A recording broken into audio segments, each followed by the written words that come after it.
Presiden Joko Widodo resmi menunjuk Tri Risma hari ini sebagai Menteri Sosial pada Selasa 22 Oktober 2020. Perempuan yang sebelumnya menjabat sebagai Wali Kota Surabaya ini memiliki segudang penghargaan atas kinerjanya selama 10 tahun mengabdi sebagai kepala daerah. Risma dikenal gemar marah-marah kepada para pegawai yang nakal. Ini membuatnya amat dicintai oleh warganya atas ketegasan dan ketulusan yang ditunjukkan. Segala sikap yang Risma peroleh saat ini adalah hasil dari kerja kerasnya saat meniti karir di dunia birokrasi. Risma mengawali karirnya jadi ASN sejak muda. Risma tanpa pikir lama langsung memantapkan jalan hidupnya sebagai aparatur sipil negara di lingkungan pemerintah kota Surabaya.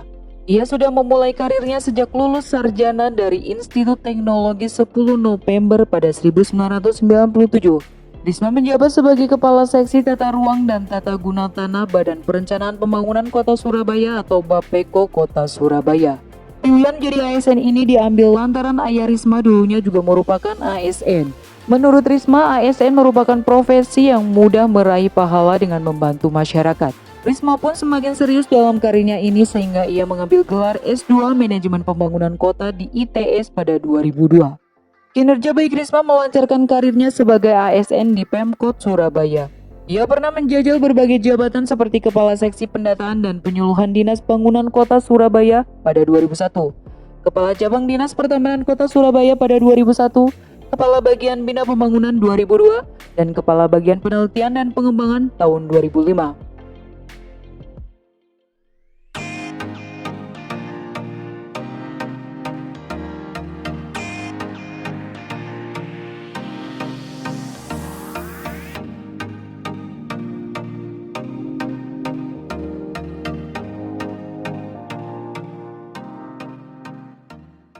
Di usianya yang ke-44 tahun, Risma akhirnya menjabat sebagai Kepala Dinas Kebersihan dan Pertamanan atau DKP Kota Surabaya. Di jabatan inilah karir Risma semakin gemilang. Ia bisa membuat kota Surabaya yang dulunya gersang menjadi hijau. Ia pun menemukan obsesinya terhadap pepohonan dan taman. Di tangan Risma, kawasan hijau dan pedestrian pun perlahan-lahan dikembalikan pada fungsi sebenarnya. Atas perubahannya yang signifikan terhadap pertamanan kota Surabaya dan capaian lainnya, Risma pun diangkat sebagai Kepala Badan Perencanaan Pembangunan atau Bapeko Kota Surabaya. Salah satu jabatan penting di Pemkot Surabaya. Wali Kota Surabaya kala itu, Bambang Dwi Hartono, dikenal sebagai Bambang Deha pun kepincut dengan kerja baik Risma dan mengajaknya maju dalam pemilihan Kepala Daerah atau Pilkada Surabaya 2010. Jadi Wali Kota Surabaya 2 periode. Ketika dilamar untuk mendampingi Bambang Deha dalam Pilkada Kota Surabaya 2010, Risma sebenarnya ditempatkan menjadi calon wakil wali kota Surabaya. Kala itu Bambang Deha masih ingin menjadi wali kota kembali, meski sudah menjabat selama 2 periode.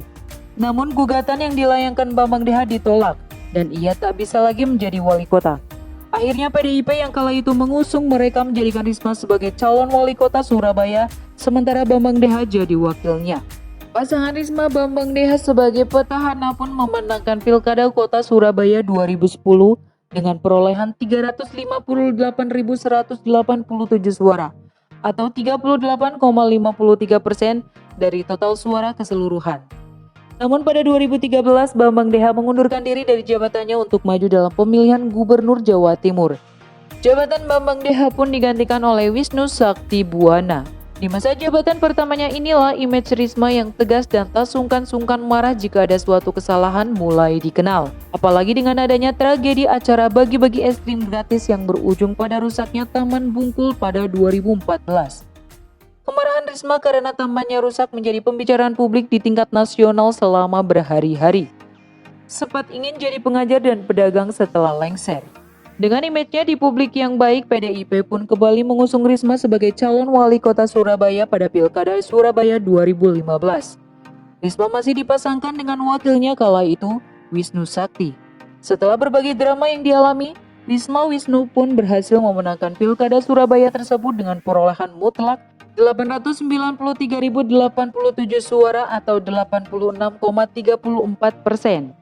Risma pun dilantik menjadi wali kota Surabaya masa jabatan 2016-2021. Di akhir masa jabatannya, Risma sempat mengatakan ia ingin menjadi pengajar, entah guru atau dosen. Ia juga ingin menjadi pedagang, terutama kain, karena mengoleksi kain adalah salah satu kegemaran Risma. Tapi ternyata takdir berkata lain. Kini Risma harus terus melanjutkan kiprahnya di dunia politik sebagai Menteri Sosial Republik Indonesia.